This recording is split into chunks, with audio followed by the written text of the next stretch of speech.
doing the right thing, and are we doing the things right? My name is Tracey Broderick, and I'm here to talk to you about kind of my journey or my attempt to get security at Riot Games moving from a kind of tool solution driven mindset into a strategy mindset. So really quick about myself, I'm a senior development manager. I've been at Riot Games for about 7-ish years. Before this, I was in television, I worked in music. This is my first gaming company and kind of heavy tech company as well. When I first started out, I was working with the network operations group in its many form. It had many names over the years I worked with them. But I eventually found my way into security. I'd worked with them quite a bit and I loved the team. They didn't really have anyone like me, a project manager, development manager, whatever you want to call me, because I had different names at different companies. So I found my way to security. I started in, was it April of 2017 or so? And I was actually tasked with trying to help organize the group as well as improve our execution. We were working on a lot of things, going a lot of different directions, not actually completing a lot or going over our deadlines. There really was no focus. So I kind of got in there, did what I normally do. I just start interviewing everyone, looking at all of the rituals, trying to find out what is going on. And I kind of came up with 3 essential problems that I wanted to focus on. One was I noticed there was little to no connection with the bigger picture at all. So a lot of the team members knew what they were doing for a project, but I was like, why are you actually doing this? Like, what is the greater goal? What does the future look like? They couldn't answer those questions, and the leads themselves couldn't necessarily answer that either. The next thing was there was little to no connection between the teams. So they didn't actually see that their work connected to any of the other teams. I actually experienced well, I made this tool, why aren't this other team using it? And I'm like, did you ask the other team? Did they ask for it? Well, no. Did you tell them you're building it? Well, no. And so when I went to that team and they're like, this is cool, but we don't need this yet. We are barely trying to get some of the foundational pieces off the ground. There's just no point at the time. So the next thing is there's little to no prioritization. This is actually kind of a theme with a lot of the groups I've worked with at Riot. So when everything is important, nothing is important. And so it ends up being that there's just too many things going on. Everything takes forever to actually get done. And it really kind of stressed the teams out. And especially we do a survey, and it kind of came up in the survey that there's just too much work in progress. We weren't focusing, they didn't know if we were focusing on the right things, we just didn't know what the right things are. So after that, I kind of got with the CISO trying to figure out what would be my next steps. And luckily I found out that they were going to be doing a workshop, a goals workshop, and also kind of looking at the craft of security and engineering workshop. And so he put me in touch with the Scrum Master for the application security team that is in Dublin. So I tried to figure out what we were doing, what the current agenda was, and kind of piggybacked on that, which came to my first experiment, which was, the goals workshop, thinking outside the box or just thinking big. So I essentially hijacked half of that session in general, and I wanted the CISO to actually bring what his goals were for the groups. Because right now in the session they had it where everyone was just going to bring stuff, talk about strengths, talk about weaknesses, and that was it. So I wanted him to bring what he wanted to focus on. So we got in the room that day. I kind of wish I had talked to him a little bit before then. So he put up a bunch of things. There was, I think, 4 or 5. And there were some solutions. There were some problems. There was some I'm not quite sure, but it doesn't matter. It was a great start. We were trying to get moving. So I really wanted the guys to work through that. Because one of them was just patching. What does that mean? What is that supposed to look like? How do we know we're done? How do we know that we've been successful? And so the guys started kind of working through. I had them kind of pair up with each other. If maybe they hadn't worked with the group very much, so I put SecOps leads with, I think it was AppSec, and so on. And they got through, they were looking at best in class and what was sufficient, and it was an interesting exercise, but ultimately the outcome was meh. It wasn't actually very useful, good thought exercises, but that was really about it. I really want to make sure that when I do any types of facilitation, any type of workshops, it's a day long. I want something to actually come out of it. And while I got kind of people talking, nothing really happened. That was kind of it. So I was like, okay, so this isn't quite working. So what should be the next thing? What makes sense? So I was talking to the CISO and actually talking with the Scrum Master and the application security team. It kind of took me to experiment number 2, which was looking at a monthly product review. So I wanted each of the leads to actually get together and present what their team is doing. Because they needed to see, because a common theme was that none of my work actually touches anyone else's team. We're not doing the same things. But they needed to see that, because interviewing, talking to teams, there was a lot of connection. Sometimes they were actually working on the exact same thing and didn't even know it. So I wanted to keep as little overhead as possible. God knows they were already kind of cautious and hesitant to do this anyways. So what I did is I just gave them kind of a very simple model. Tell us what you completed the last month, what you plan to do, what your goals are, risks, what is your roadmap, and what is your metrics. Let's just get it out there, get it viewed differently, besides one-on-one conversations, which they were having, and start kind of asking those questions. So ultimately, the collaboration started. I noticed questions. I noticed a lot of discussions happening after this. It actually ended up being really good for the teams themselves because they were super interested in what was going on. But again, it was kind of meh. The leads themselves were like, what is the real value to me? And so I was like, okay, this still works. We need to continue doing it. But what is the next thing? How can we actually kind of ramp this up and make them care a little more about why this is important? So this brought experiment number 3, which was the quarterly stakeholder review. We never actually presented to our stakeholders. There was very limited anything. So, and around this time, apparently the CISO was saying that the stakeholders were starting to wonder what it is that we were doing. So I was like, okay, let's actually have all of the leads present to our stakeholders. Same thing, what they presented to each other, same decks. Took about 2 hours, wanted them to get through. Stakeholders had some questions. But yeah, so, and some of our stakeholders aren't that technical, so it actually had to kind of force them to speak more just non-technical terms. So that happened, and it was good. The stakeholders were like, you guys are clearly doing important things. We like where this is going, but we actually don't know where this is going. So we don't know why it's important, we just believe that it's important. And so they actually came to us and was asking, what is your actual strategy? What are your goals? How does the work you're doing that seems important affect the entire company? What does that look like? What are you giving us?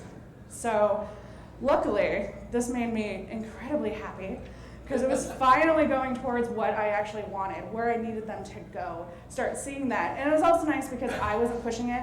I wasn't getting dirty looks and annoyed responses and frustration. So it wasn't me finally pushing this, it was them. And so we got to that point. So now I don't know how many months in at this, but so it's the big ask. It's the strategy presentation, or how I got leaders to present not what security can do for security, but what security can do for the company. So because we have half the team is in LA, half the team is Dublin, we had a lot of early mornings. We had actually some late nights. I'm sure there was a lot of alcohol somewhere mixed in, putting this all together. But we focused on the first thing, which was our vision. If we couldn't even figure out what our vision was, we couldn't even go beyond. This whole thing would have to get blown up. So luckily, our CISO had put together a vision kind of a while back. So we kind of dredged that up, pulled that out, trying to see what it was. It wasn't great. It wasn't necessarily inspiring, but it worked. Everyone was like, it works. It gives us enough of what we need. We can move forward. Doesn't matter. Let's do this. And actually, this is something similar. It's build a solid security foundation to protect Riot and players. So the agreement with the leads, fine. We don't need to mess with this. Whatever, let's move on. We have more important things to work on. So next came the strategic goals. Some of these are actually my definitions, There's different terms for all these, different terminology, kind of different definitions. But for me, it's the opportunities or problem space that need to be tackled to achieve that vision. So again, the CISO had kind of done a little bit of work, but he brought just words. Words that were very ambiguous, they were very broad. Anyone can define them in any way, such as, so strategic goal, detection and response, makes sense. That's something that you need. The next one would be network, again, something that's important, and then like auth and access, another thing.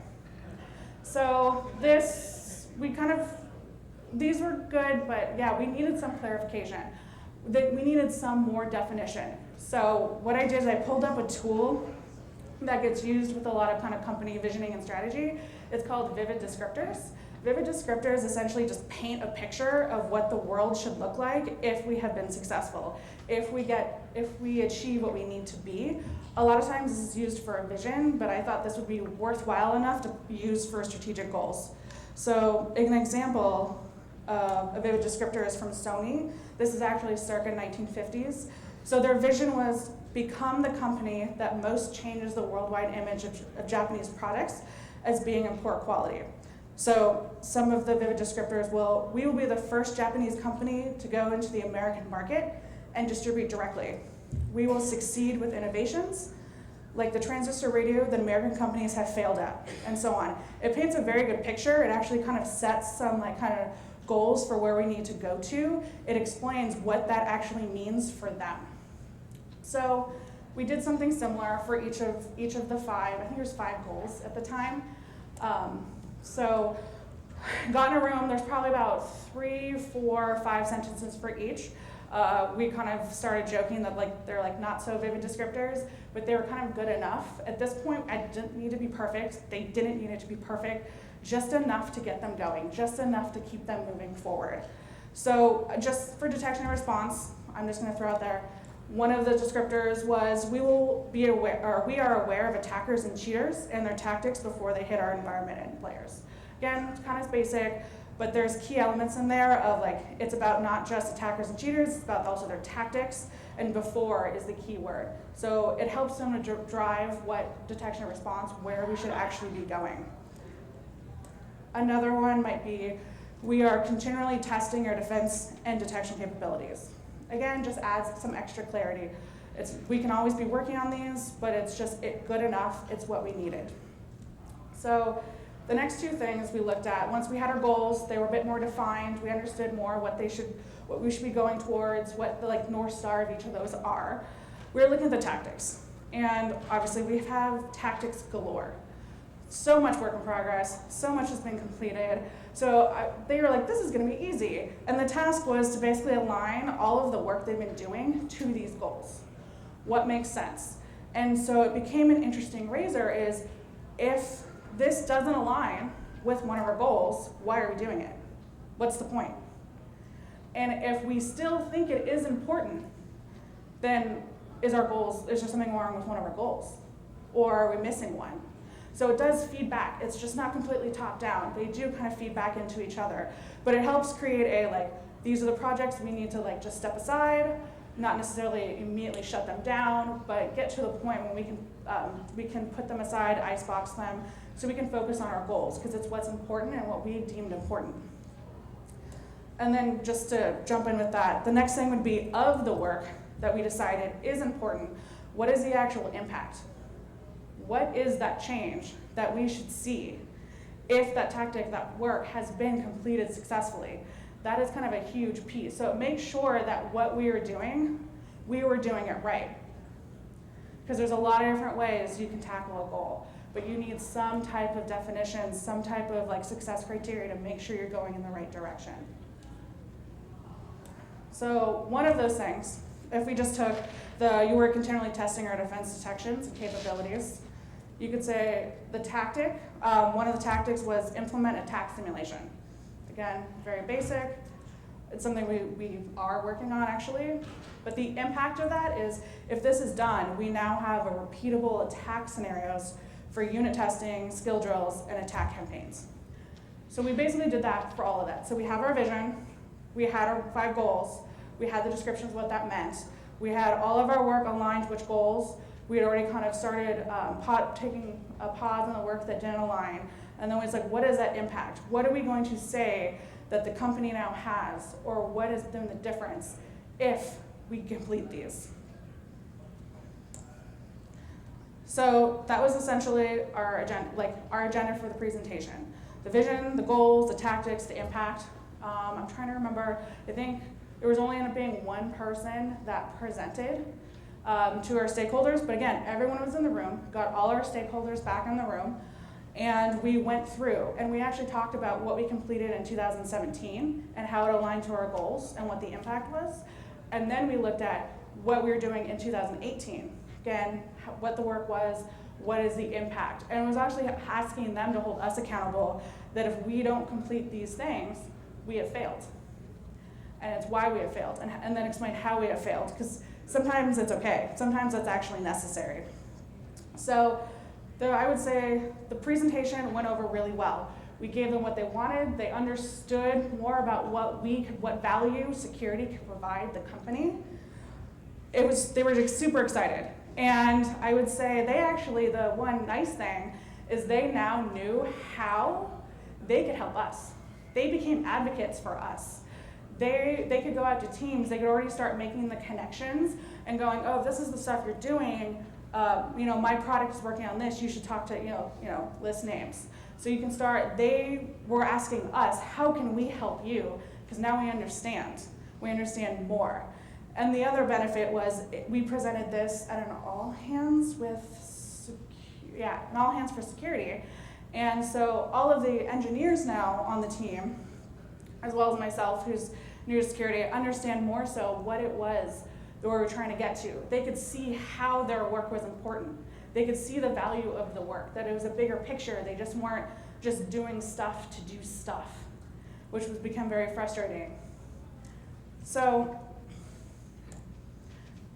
where we're at right now with this, because that was end of last year or so,